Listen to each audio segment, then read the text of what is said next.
嗨，各位观众，今天这集节目非常的 special。那帮你们邀请到的来宾，就是号称新竹 Kobe 的 Mike Efevberha。Thanks for having me. It's a pleasure to be here, my man. No, it's my pleasure to have you on the show. Actually, this goes way back though, eh? Because I think 2 years ago or a year ago, I had reached out to you, and at the time, it didn't happen like this. You reached out to me personally, or Yeah, I did using my Instagram. Yeah, direct message. You're right. And you forwarded me to your agent at the time or whatever, and yeah, and just nothing ever happened after that. But it's all good. Okay. You know, 2 years later, we're here. Everything happens for a reason.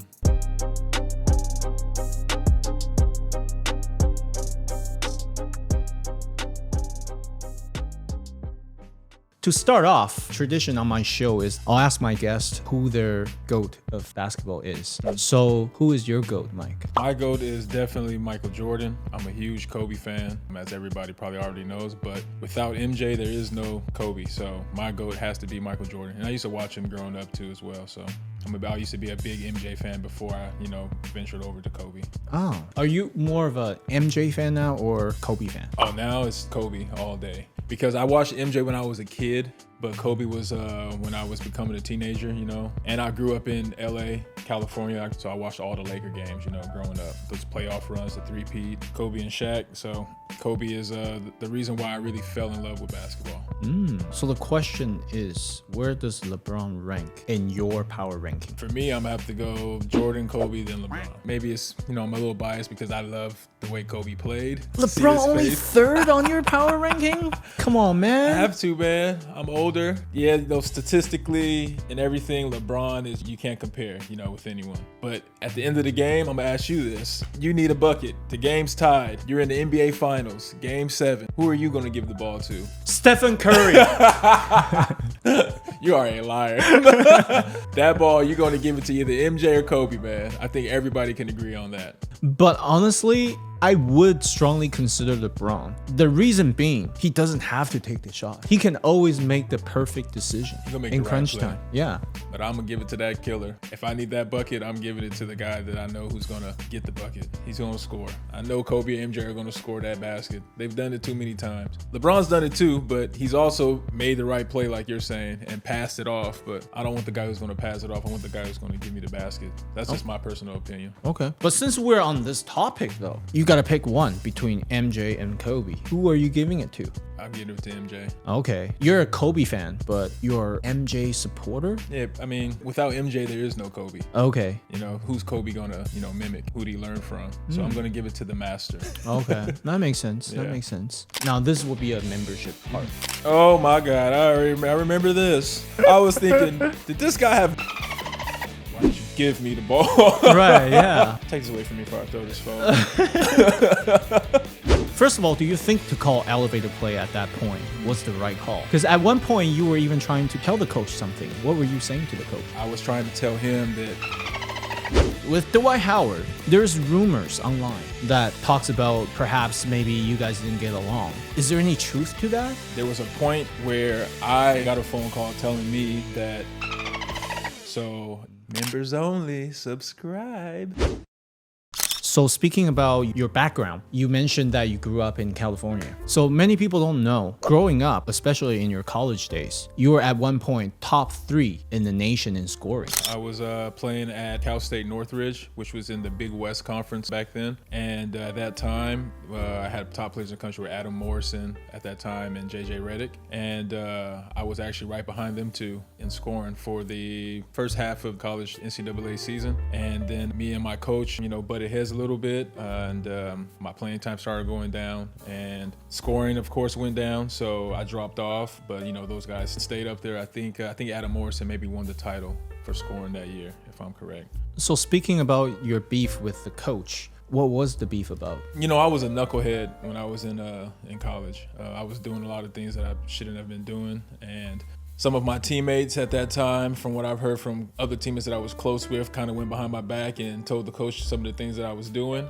And, coach called me in for a meeting, explained to me that he knew some of the bad things that I was doing. And I didn't agree with the way some of the teammates, went behind my back. So, it was just ended up me not getting along with them. And, then me and the coach getting into arguments, just being a dumb knucklehead. I wish I, had the right people around me at that time to keep me focused and do the right thing, but I didn't. And coach started cutting my playing time, and I stopped going to practice, and things just weren't going well. Now, looking back on that experience though, do you feel like that may have affected your possibility of making it to the NBA? Big time, because I entered the draft after that season because I didn't trust going back for my senior year. So of course the NBA is going to call the last place that I was at, so who knows what that coach said about me. They also were holding my game footage, so I was trying to go play overseas, but I had no footage to show anyone because I couldn't request it from them. So yeah, that definitely played a big part of why my NBA journey didn't go as well as planned. That must have been the low point of your career, hey? Very low. My dad was disappointed in me, because he came from Nigeria on education. So when I told him that I was leaving school to, pursue a professional career, he basically kind of disowned me. It was pretty low. A lot of people were looking at me like, man, you're leaving college and you're not focused. You're not going to make it. And it was a low point, but it was also a point for me to prove to everybody, like, I'm going to make it professionally in basketball. So how did you get yourself out of that situation? Because it sounded like there was no way out, because you couldn't even play overseas because you had no footage. How did you manage that situation? So I had a teammate who was a freshman. Well, actually, it was an incoming freshman the season that I left. And I told the kid, I said, look, man, you guys have a game coming up against Cal State Fullerton. And I told him, ask them to give you the footage from the season before because you want to study and look at how they defend and everything. So the kid did it, and they fell for it and gave him the footage. And the footage they gave him was like one of my best games I had that previous season. So I got that footage, gave it to an agent that wanted to represent me, and that's how he got the ball rolling with that game film. Whoa, wow. You used a little trick to get your career started. That's not the first time I had to do it over my career, but that's how I got that game film. That got me a look for the NBA D-League at the time, and that film actually got me drafted. And that's how I got my first look in the NBA D-League. So how many years did you play in the D-League? I went 3 separate occasions. Each time was for a different amount of time. The first time was only a couple months because I ended up having a bad ankle sprain and got cut. Then I got another opportunity with another D-League team the following season. That one I played a little bit longer, almost the whole season. Got an opportunity to go overseas after that. Stayed overseas for about 3 to 4 years and then came back to the D-League and had a pretty good season. I was top 5 in scoring that year, playing in Iowa. And then after that, I went back overseas and stayed overseas ever since.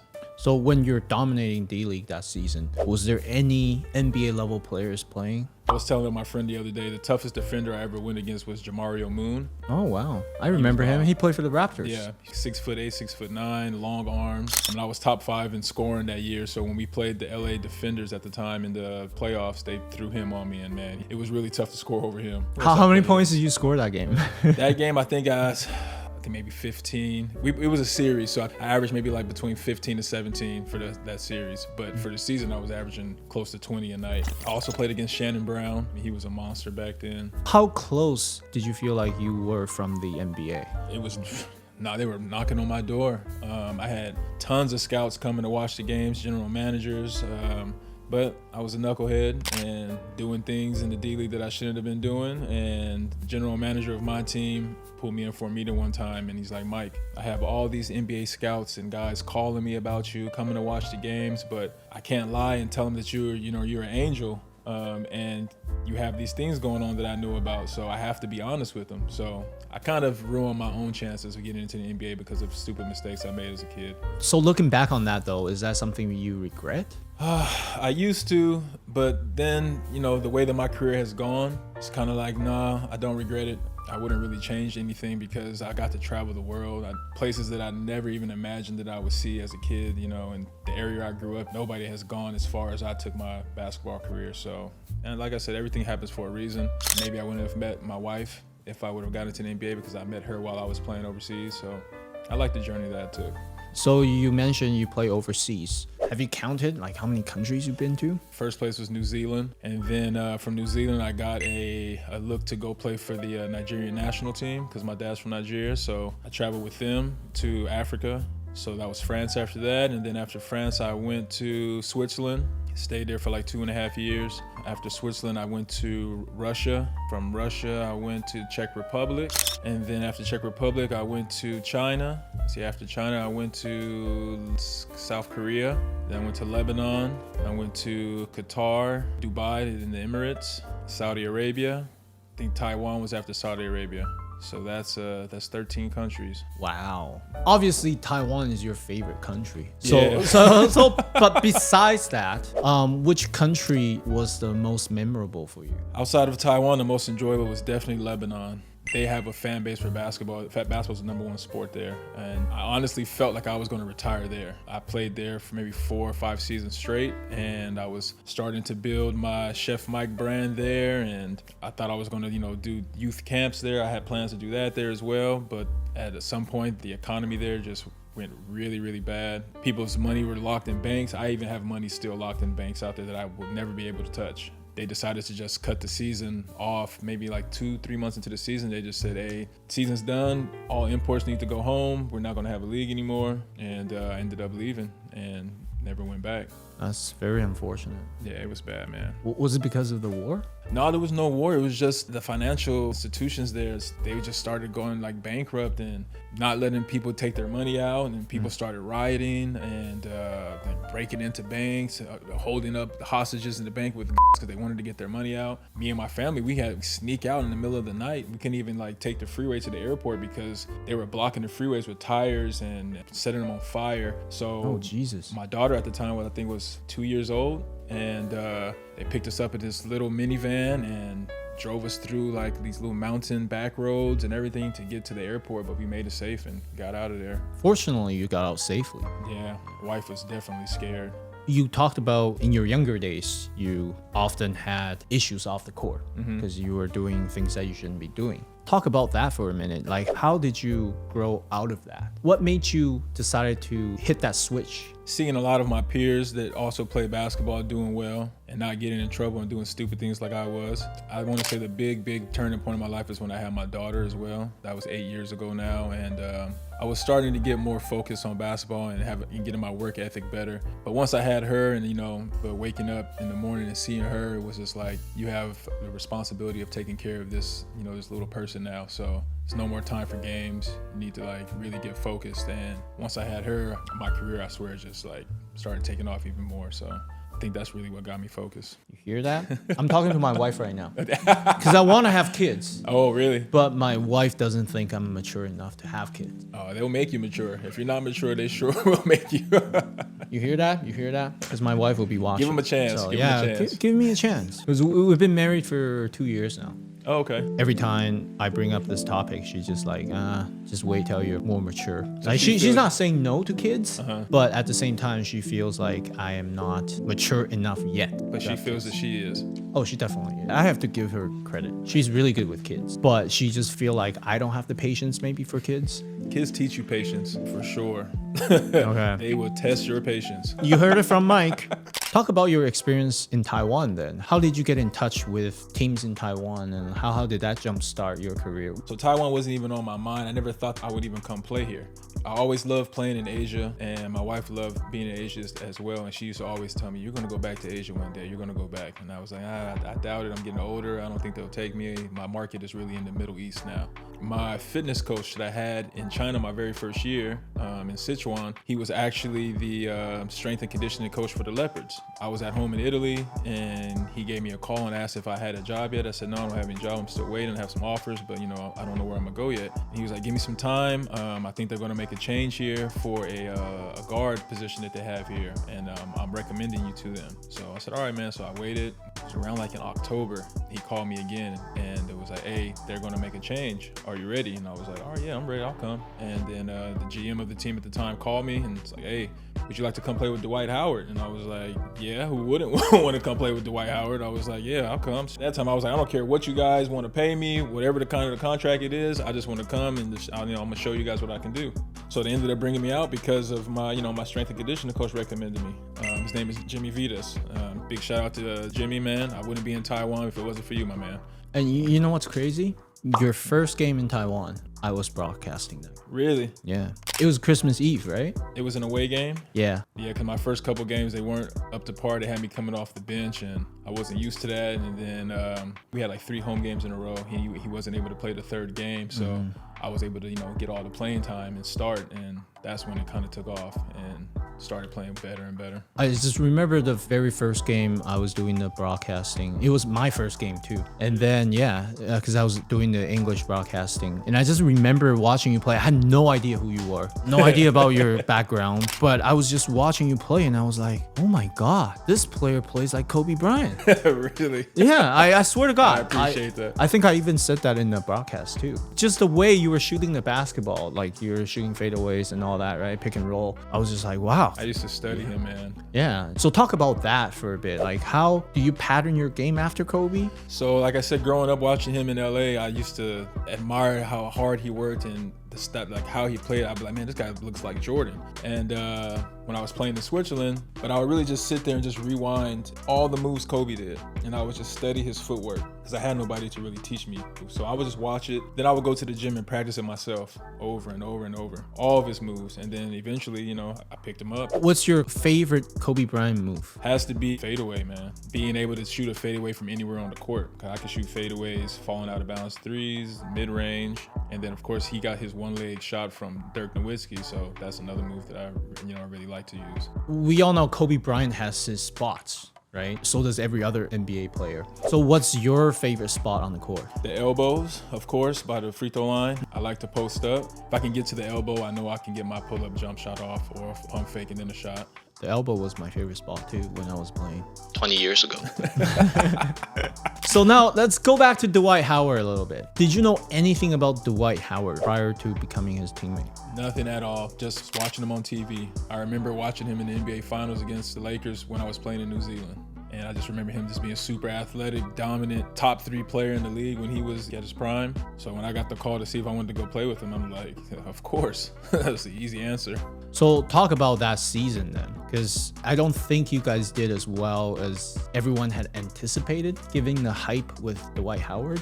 What was it like having an international star on your team like that? For me, it wasn't that big of a deal, I would say, because I've played with big name guys like in the Drew League. I was teammates with Ron Artest in China. Playing in China, I got to play against former NBA players. I played against Delonte West, Al Harrington, Michael Beasley. It was normal for me. I think the biggest impact was to the local players because the year before they were playing in front of a couple hundred people, and now you bring in Dwight Howard and you got to perform in front of 15,000 people, So it was a big shock for them. I was able to deal with it because I was used to that. I've played in front of big crowds before, but I think that might have been one of the biggest reasons why we didn't do so well because guys were just nervous to have a star like that around them that they've only seen on TV as well, So I think that's maybe one of the biggest reasons why our season didn't go as everybody expected it to. Oh, I have so many questions to ask you about that season. I made so many videos that season, just talk about the Leopards. I don't usually make Taiwanese basketball videos. I usually talk about the NBA because that's what I do for a living. But yeah, I just remember last season was so entertaining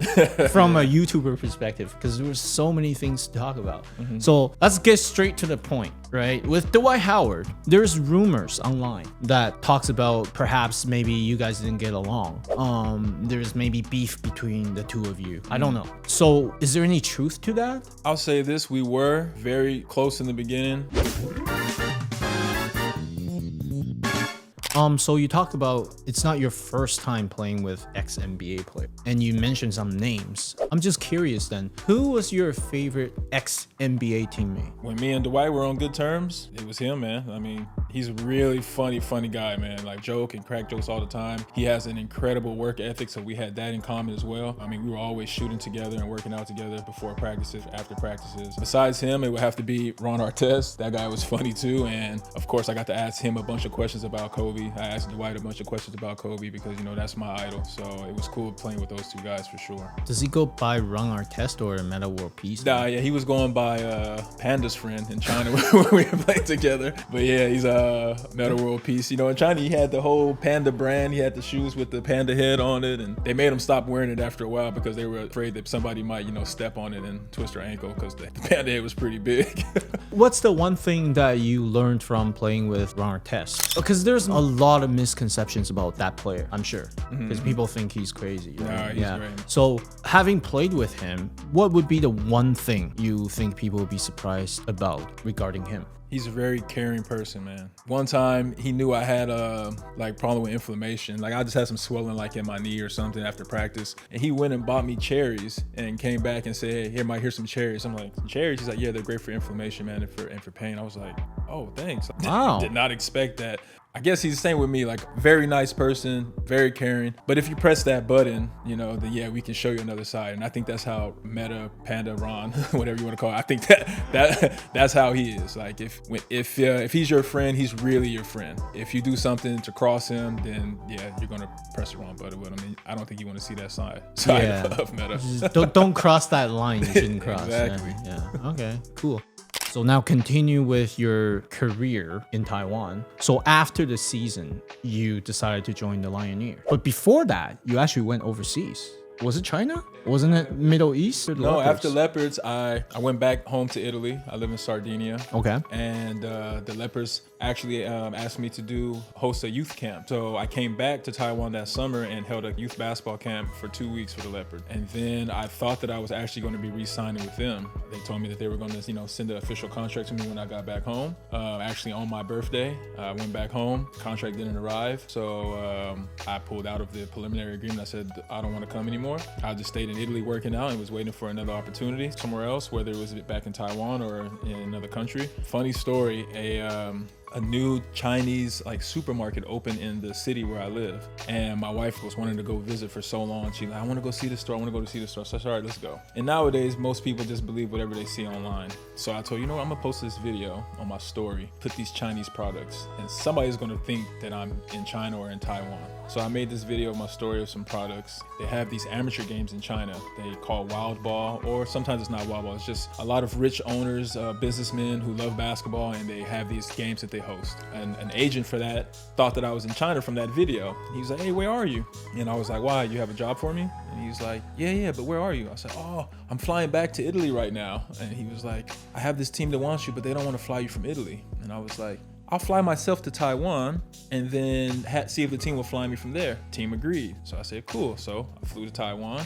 I was here for maybe 2 or 3 days before I had to report to China. So I think I went to a P-League game. I went to an EASL game. So people were like, man, what's Mike doing in Taiwan? Is he going to sign with somebody? I ended up going to dinner with the Leopards while I was out here for those few days, and told them, yeah, I'm going to China. I have some work out there. And they said, oh, okay, let us know when you come back. So I went to China, played in this amateur tournament for a week, and I had one crazy game of 54 points. And because I have a name, China, people remember me, and somebody made a video of it and posted it on the Chinese TikTok or whatever they use there, I think Weibo. I woke up the next morning and saw, I was like, oh, so I reposted it. And then my plan was to, I had to fly back to Taiwan, and then my return ticket to Italy was from Taiwan. So I had maybe 2 or 3 days to stay in Taiwan before I went back home. And when I came back to Taiwan, I guess Lioneers saw that video. One of their agents approached me. I was at dinner one night and said, hey, I have this team in the P-League that's interested. And we talked. I said, well, look, I'm getting ready to fly back home in 2 days. So if the contract and stuff isn't done before then, I'm going back to Italy. And the contract was done, and he came to Taipei, picked me up from my hotel, and drove me straight to Hsinchu. Oh, wow. Everything happened so quickly, eh? Quickly, yeah. So what was your experience playing for the Lioneers? Amazing. Great fan base. Zhubei was a really nice city. My family loved it there. I loved it there. I know that they had a rough season before I got there. Being able to help them get back to the playoffs, it was a goal of mine, and I'm happy that I was able to accomplish it. Overall, it was a great experience. The P-League was a lot more, marketed and bigger fan base than T1, so it was great to play in that league as well. So, not to play favorites or anything, I know you love all your teammates, but who was your favorite local teammate from the Lioneers? Because I get along with all of them. It's hard to pick I know, one. that's what I said. Yeah. You love all your teammates. We understand that. But let's just play hypothetical. If you were to take somebody out for dinner, who are you taking out? Let's play that game. If I had to take someone out to dinner, it has to be somebody that I can communicate with. Probably be Oscar, man. Oscar's funny. He's like my little brother. His personality is hilarious. I'm the type in practice, I try to stay focused all the time, and to also, not just for myself, but to let them know like they should be focused too. But Oscar always finds a way to make me laugh, to get me to laugh in practice. So yeah, it'll be Oscar for sure. Okay. What was your favorite part about his basketball game? He has like the same will to win like I want to, and he works hard. He may not be in the gym like after practice. Like I used to ask him, like, "Man, why don't you stay longer, after practice, or come in earlier and get more work, like like I do. If you want to work out with me, we can." And he's like, "Oh, I have my own place. I have a gym that I go to, and I do extra work." So, and I didn't know that, and then I found that out later in the season. But yeah, he works really hard like I do, and I respect that. I respect guys who are in there and stay long hours and get the extra work in, because that's the only way you're going to get better. And Oscar definitely does that. I'm surprised he chooses not to work out with you, though. Hey, working out with a legend like you, I would love that if I was a player. Yeah, I appreciate that. That about wraps up your first season with the Lioneers. Now, the second season didn't go as anticipated. What happened? Because everyone thought you were going to play your last season with the Lioneers. You guys had mutually agreed to part ways. What's your side of the story? I won't say too much. What I can say is that a lot of things were not the same. Like, the reason why I re-signed with the Lioneers to come back was because of the experience I had last season. I made the decision to re-sign with them very early in the season last year. I already knew that I was coming back to the Lioneers. When I returned this year, things weren't like they were before. It wasn't them who said they didn't want me. It was me letting them know, if these are how things are going to be now, if things aren't going to be like they were before, if I'm not going to have to deal with these things for this entire season, then it's probably better that we just, go our separate ways now, because I already know it's going to be way too stressful, because over there, I'm a leader, and that's already one responsibility I have, to be able to know how to deal with each player individually. You have to know guys' emotions. All right, I can talk to this guy this way. I can't scream at this guy. Like, that's what comes with being a leader. And if I'm gonna have other things on top of that to deal with that I didn't have to deal with before, that I don't agree with, that don't honestly make any sense to me, then, and if it's gonna be my last season playing, I don't wanna be stressed out, and it's gonna affect the way I play. So it's better that good luck to you guys with your future, and I'm gonna move on, because life goes on at the end of the day. What I don't understand, though, is many imports, after they get waived or cut, they book a ticket and fly out to Taiwan. Why are you still here? It's more than one reason. One reason, of course, I would like to, finish my career here. My post-career plans that I do have plans in Italy, but I feel like they would do much better here in Taiwan, and my family loves living in Taiwan as well. I want, like I've said this before, I would love to go into, coaching the youth here. I like the high school level and above, but only with, what I consider elite or the better players. I love watching game film. After my games, I always go home and I, critique everything that I do. I watch how I can get better, how the team can get better, how teams are defending us. So I would like to be an assistant coach for a pro team out in Taiwan, if that's possible one day, and be responsible for editing film and scouting and player development. Pretty sure I can help teach, some of the professional local players as well, different moves, different tactics, improve some of their work ethics. And honestly, thinking about maybe starting a podcast out here, or, other business ventures out here, because I didn't expect my name to grow as much as it has in Taiwan when I first got here. I didn't expect that at all. And the love that fans have showed me, the support, I feel like I should stay here and continue to grow that as well, and give back my knowledge of the game to the youth here. So it sounds like you plan on staying in Taiwan post-career. Oh yeah. It's not even about your playing career anymore. Not even about, even if I don't play with a team this season, maybe I end up retiring. My plan is to, pretty soon I'm going apartment hunting in the next few days. I'm going to get a place for me and my family to stay, most likely in the Linko area, because I really like that city. Yeah, just start grinding, man. Start, training kids. I've been going to Morrison Academy, close with the head coach for the boys basketball team there, and slowly helping them out with their team if I can, and of course staying in shape while I'm here in case that phone call does come from a team one day. If it does come, I'll be ready, and I'm more than willing to go to either league and try to help a team win a championship. It means so much for you to express your love for Taiwan, because you have been to so many countries. There's a comparison for you, right? You can compare from one country to another, and you have been to 14 countries. I've only been to like 3. right? So there's nothing for me to compare. Yeah. So when I say I love Taiwan, it's partly because I was born here and partly because I haven't been to that many countries. Yeah. But for you, haven't been to that many countries, and to say, this is the country I want to plant my roots here. Yeah. That really means a lot. Yeah, man. I mean, I've seen so many different cultures. I've seen how people act all around the world. I've been in places like Saudi Arabia where my wife was covered the entire time like their women.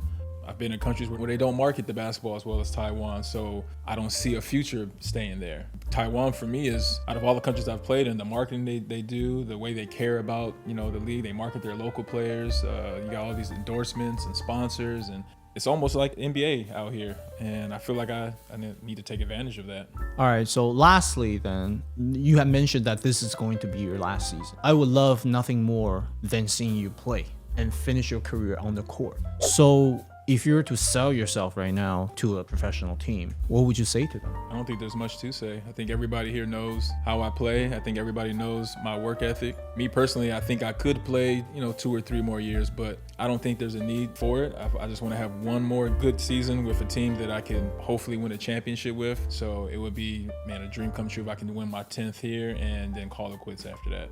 I love Taiwan here, man. The teams know that. They know I'm a family guy. I'm not causing trouble. I'm here to work like you hard. used to. Like I used to.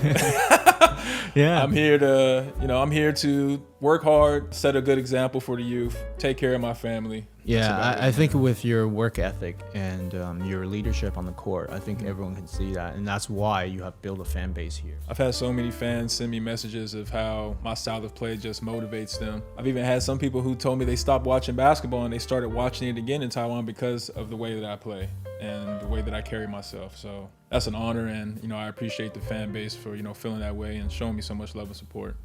All right, I think that about wraps up this interview. Okay. And thank you very much for coming. Thank you for having me, my man. It was a pleasure. I really wish a team would sign you because I would love to go see you play again.